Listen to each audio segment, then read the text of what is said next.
दोस्तों, आप सभी को राधे राधे। राजू भाई यूट्यूब चैनल में आप सभी लोगों का स्वागत है।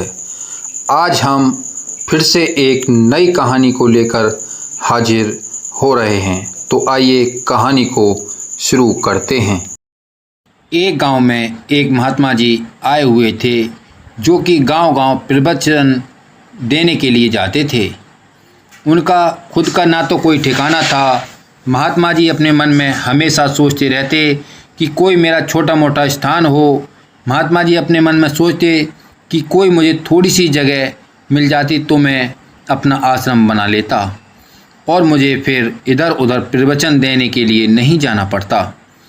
एक दिन की बात है, किसी व्यक्ति ने महात्मा जी को बुलाया और उनसे कहा कि हमारे यहाँ जो राजा साहब हैं वो बहुत ही बड़े दानी हैं, जो मांगे वो सब देते हैं। इतनी बात सुनकर महात्मा जी राजा साहब के यहाँ पहुँच गए। राजा साहब के दरबार में बहुत भीड़ लगी हुई थी।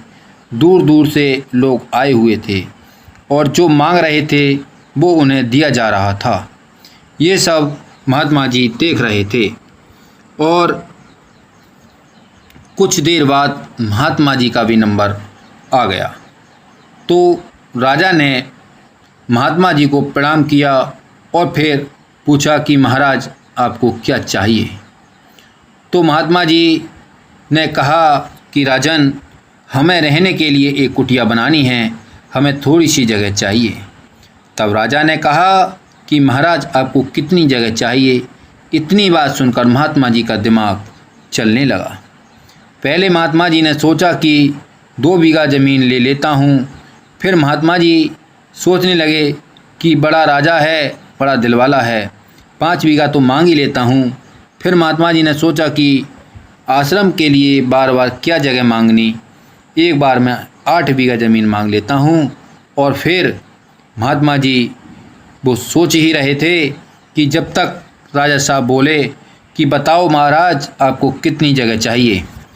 अब महात्मा जी बोले नहीं पा रहे थे। तब राजा को लगा कि महात्मा जी को ज़्यादा जगह चाहिए, महात्मा जी बड़ा आश्रम बनाना चाह रहे हैं। तब राजा ने महात्मा जी से कहा कि महाराज आप एक काम कीजिए, तुम सामने की दिशा में चले जाइए, जहाँ तक आप पहुँचेंगे और फिर सूर्य अस्त होने से पहले मेरे पास आ जाएं, वो सारी जगह तुम्हारी हो जाएगी। इतनी बात सुनकर महात्मा जी की खुशी का ठिकाना ना रहा और फिर अगले दिन महात्मा जी ने चलना शुरू किया और कुछ देर बाद महात्मा जी दौड़ने लगे। राजा ने ये देखकर महात्मा जी अपने सैनिकों को महात्मा जी के पीछे भेज दिया। कहा कि थक जाएं तो पानी पिला देना, क्योंकि गर्मी का समय था। सैनिक घोड़े पर सवार होकर महात्मा जी के पीछे पीछे चलने लगे और बीच बीच में कहने लगे कि महाराज पानी पी लो, प्यास लग रही होगी, आप बेहोश हो जाओगे। तब महात्मा जी बोले अभी समय नहीं है। दोस्तों, ज़्यादा लालच भी करना सही नहीं होता।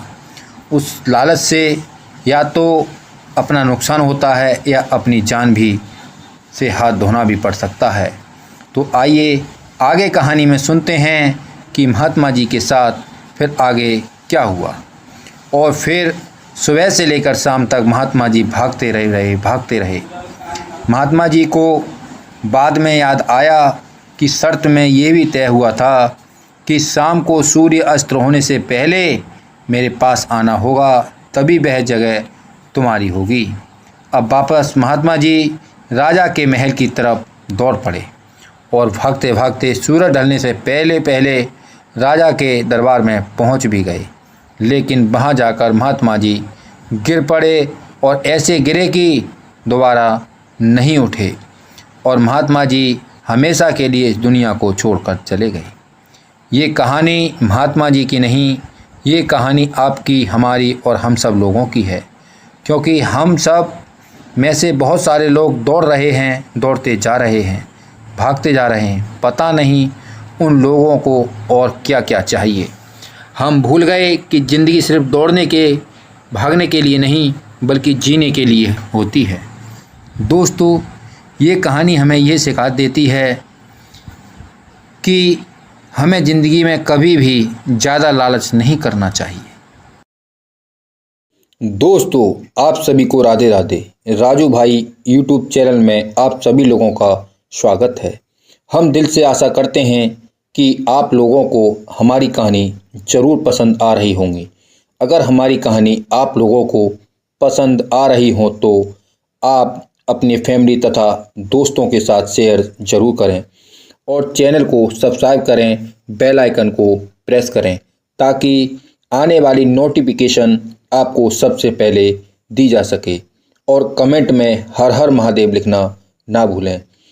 आज हमारी पूरी कहानी सुनने के लिए आप सभी लोगों को दिल से धन्यवाद।